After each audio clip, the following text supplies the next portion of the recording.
इकलौता बेटा, काफी मिन्नतों के बाद एक औलाद आया। मैं इतना कठोर नहीं कि जिन हाथों से औलाद की परवरिश किया उन्हीं हाथों से मौत की सजा मुझ पर पहले किया जाए। हुजूर, ये काम मेरे हाथों से न करवाया जाए, बल्कि किसी जल्लाद के हाथ में तो। लेकिन एक बाप के हाथ से औलाद को मौत की सजा दिलाकर मेरे दिल को मत कर पाया जाए। मैं कठोर नहीं।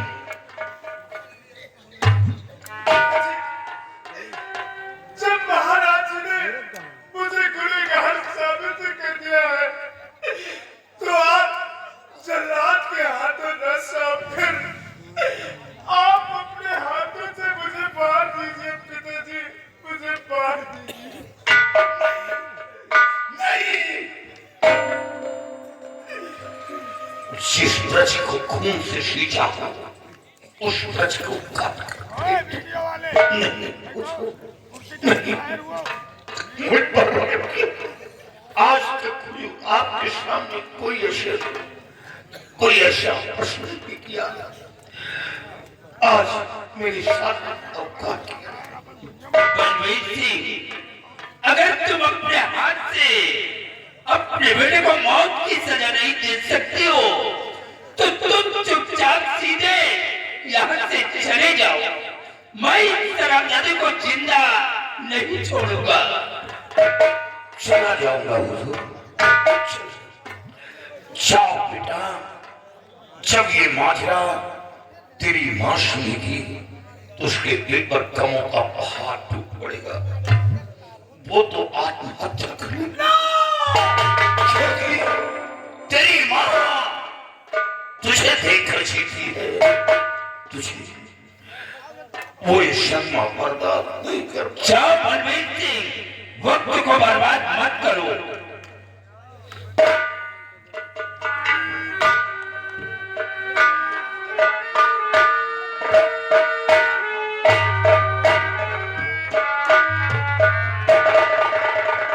सिपाही, जान दो इसके हाथ में हथकड़ी, और रंजीत सिंह इसी वक्त जल्लाद को बुलाओ। ये काम जल्लाद के हाथ से करवाएंगे। सिपाही, बुलाओ काले जल्लाद को और सावधान से काले जल्लाद के हाथ में बुलाओ उसको। कालू जल्लाद हाजिर हो, कालू जल्लाद हाजिर हो, कालू जल्लाद हाजिर हो। महाराज जी, मेरे दानवीर सम्राट, आज भरे दरबार कालू जल्लाद को किस लिए आते?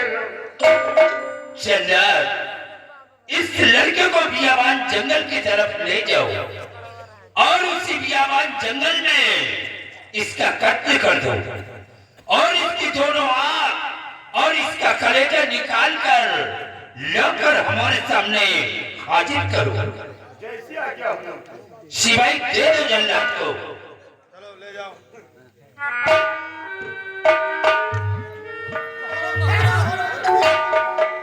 मैं मुल्जिम के हक में कुछ बातें करना चाहती हूँ। पिताजी, ये कहाँ का इंसाफ है?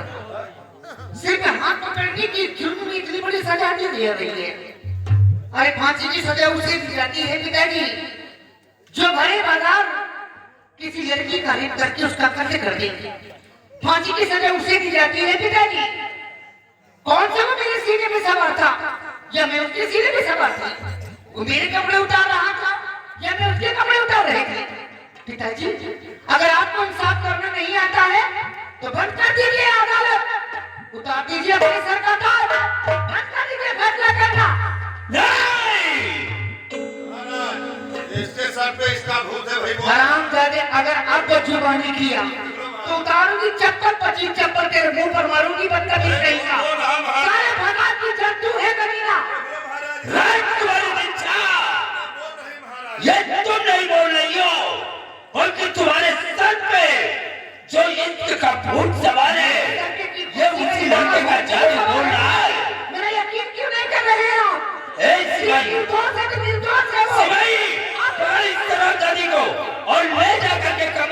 बंद कर, ले जा। वाह महाराज, बहुत ये औलाद है आपको नसीहत दे रही है, इंसाफ करना नहीं आता है तो सर का ताज उतार कर फेंक दीजिए, बंद कर दीजिए इस अदालत को। हाँ? अरे महाराज, अगर आपकी बेटी काश ये हमारी बेटी होती ना तो इसे कैसे तलाक देता जिस तरह आज ये बोल रही है। रंजीत सिंह, तुम्हें अच्छी तरह से मालूम है कि इसने कभी हमारे सामने अपनी जुबान नहीं खोला, लेकिन आज जो इतना ये बोल गई है, ये उसी लड़के के प्यार में पागल हो चुकी है। महाराज ये नहीं, इसके सर पे इसका भूत है, वही बोल रहा है। लेकिन ये बगैर हमारे इजाजत राजमहल से बाहर नहीं निकलना चाहिए।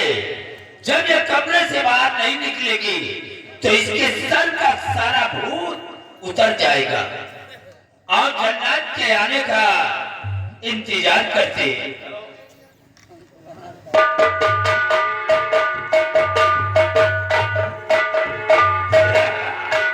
देखा रणजीत सिंह की चाल को, ठार दिया साले को मगर चाल में ले गया जल्लाद से मर के खान उजाड़ देगा। लेकिन महाराज तुमने बलवीर सिंह पर रहम किया, लेकिन रणजीत सिंह किसी पर रहम नहीं करेगा। देखो महाराज, अब तुम्हारी खुशी को कितने में छीनता हो, जहां तुम्हारी लौंडिया थे उसे स्वर में बोल गई, आज के बाद इस हवेली में ये सुर को नहीं रहेगी जब तक किसे हम दुनिया से नहीं मिलवा दूंगा, तब तक मैं चैन से नहीं तब तक का इंतजार कीजिए।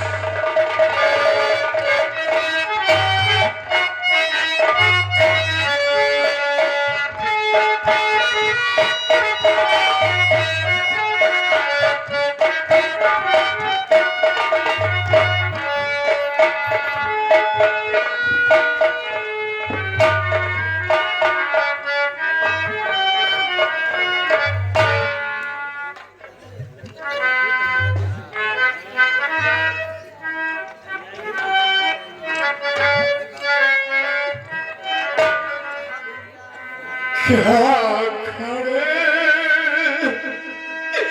सोचते भैया, जन्नत तुम्हें क्या करे।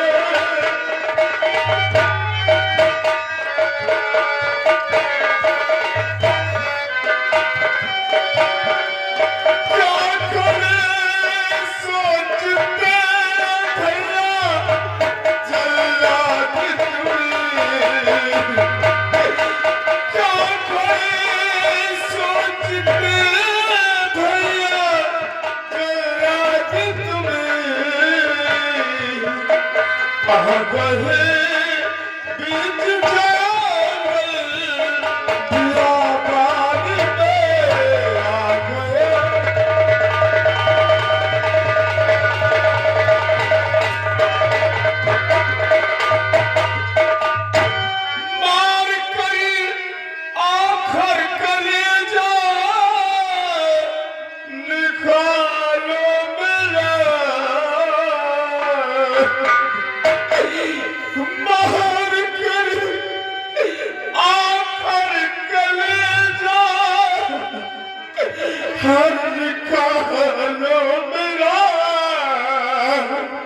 क्या खड़े होकर सोच रहे हो, मुझे मार लड़के। महाराज के आदेश अनुसार हम तुझे बियाबान जंगल में लेकर आए और महाराज का हुक्म तेरी दोनों और कलेजा निकाल कर मुझे महाराज के सामने पेश करना है। लेकिन मैं तो ये सोच रहा था कि सबसे पहले हम तेरी आंख निकाले या कि कलेजा निकालूं। मैं तो ये सोच रहा था।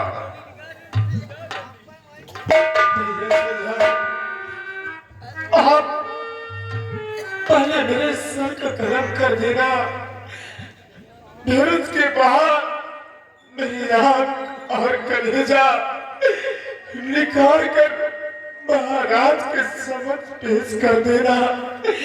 मुझे तलपार कर नहीं मारना भैया। तो ठीक है लड़के, आखिरी बार मरने से पहले हम तेरी ख्वाहिश जरूर पूरा करेंगे। अच्छा से पहले हम तेरा सर कर्म करेंगे, उसके बाद आंख और कलेजा निकालेंगे। चल ले जा, एक ही बार में हम तेरा सर कर्म करेंगे।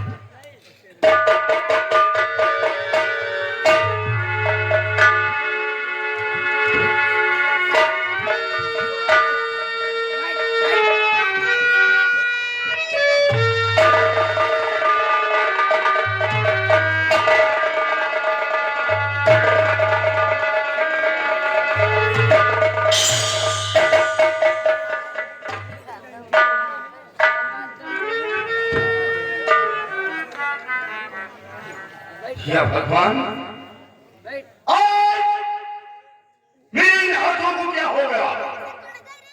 इन्हीं हाथों से सैकड़ों खून सटा ले, लेकिन आज न जाने क्यों जैसे लड़के पर मैंने वार करना चाहा, मेरे हाथ कांपने लगे और मेरे हाथों की सब्जी छूटकर जाके जमीन पर जाके ऐसा लगता है कि इस लड़के के पास जैसे कोई दैवी शक्ति हो।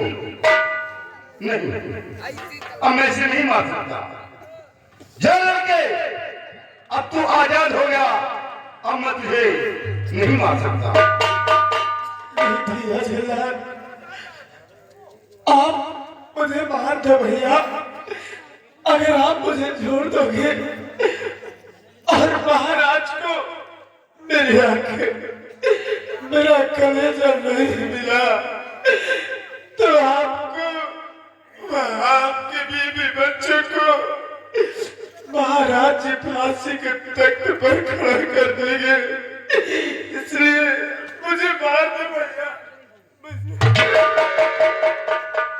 हाँ भैया, तू ठीक कहता है कि महाराज को आंख व कलेजा न मिला तो महाराज मुझे फांसी के तख्ते पे झुला देंगे। लेकिन बेटा, तुम घबरा नहीं, ये काम मेरा है। मैं सीधे जंगल में जाकर मैं किसी मर्द को मारकर उसका आंख और कलेजा मैं ले जाकर के महाराज के सामने पेश कर दूंगा। लेकिन बेटा, अब मैं तुझे नहीं मार सकता, मैं तुझे विदा करता हूं।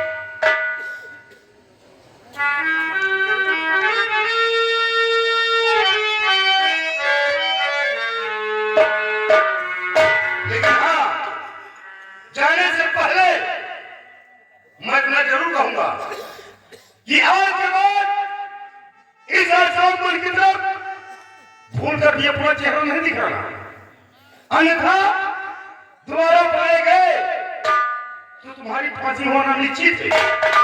लेकिन बेटा, फिर तुम्हारे साथ साथ मेरी भी फांसी हो जाएगी। इसलिए आज शाहपुर की तरफ भूल कर भी अपना चेहरा नहीं दिखाना। कभी अपना चेहरा साम्राज्य में नहीं देखा। जाओ बेटा, जहां भी तुम रहो हमेशा खुशहाल रहो। जब मुझ जैसे खतरनाक जल्लाद ने तुझे नहीं मार सका तो इस संसार में तुझे मारने वाला कोई पैदा नहीं है। ये मेरा आशीर्वाद है और मैं जा रहा हूं। मैं उस मालिक से बात करूंगा कि आप बाप के बीवी बच्चे को हमेशा खुशहाल रखे, हमेशा सलामत रखे। या भगवान, आज तूने मुझे जिस गुनाह की सजा दे दिया ऊपर वाले, ये तेरा कैसा इंसाफ है। आज मैं निर्दोष होकर भी मारा गया, इससे बेहतर तूने मुझे बात क्यों नहीं दे दिया। मुझे ये दिन नहीं देखना पड़ता, लेकिन अब मैं जीना नहीं चाहता। वो सामने दरिया दिखाई देती है, उसी दरिया में जाकर खुद को अपनी जान दे दूंगा और किसी को भी मैं अपना काला चेहरा नहीं दिखाऊंगा, क्योंकि मेरे सर पर कलंक का दाग लग गया है और ये ऐसा दाग है कि कभी धुलने से भी नहीं छूटेगा। चले और दरिया में कूद कर अपनी जान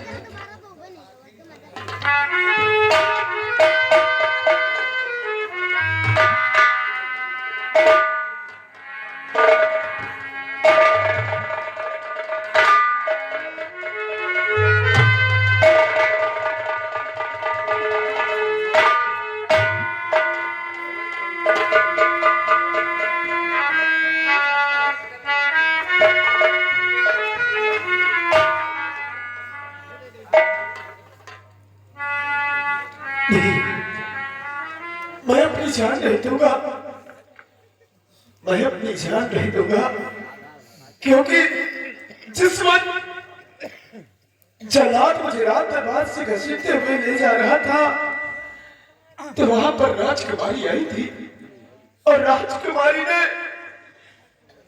अपने हाथ की अंगूठी मेरे हाथ में पिलाया था। अब मुझे इस धरती पर जीना होगा और मुझे इस अंगूठी का रहस्य जानना होगा कि आखिर किस कारण से राजकुमारी जी ने ये अंगूठी मेरे हाथ में पिलाया है। मुझे जीना होगा और नेत को जानना होगा।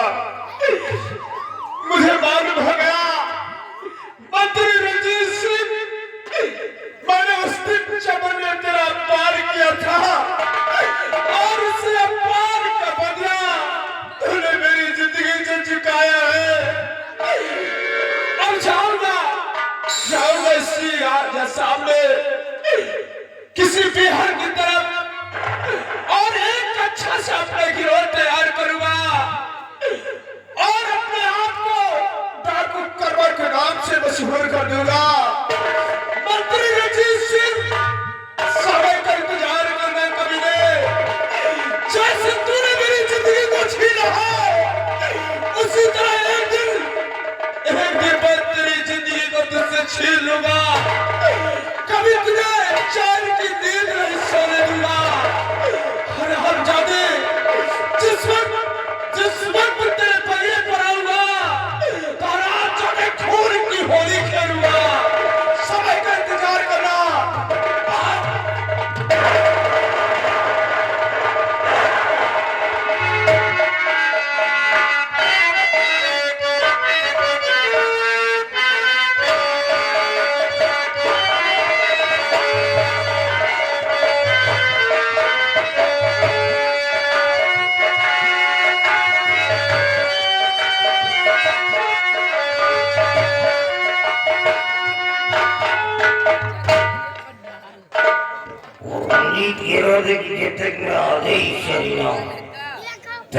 की तरफ दिख रही है मदीना, लेकिन हमारे इंतजार की घड़ियां समाप्ति की हो जा रही हैं।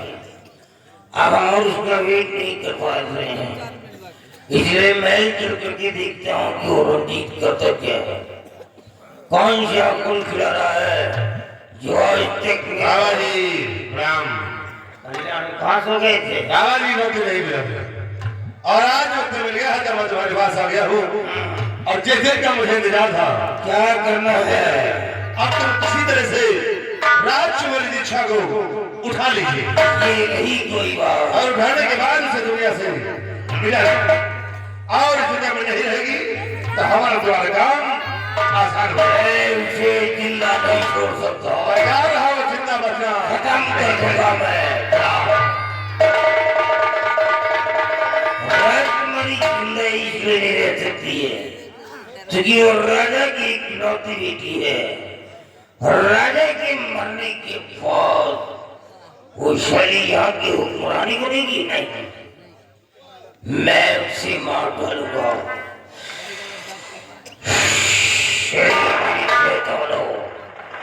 शीघ्र प्रकट हो जाओ शैतानो।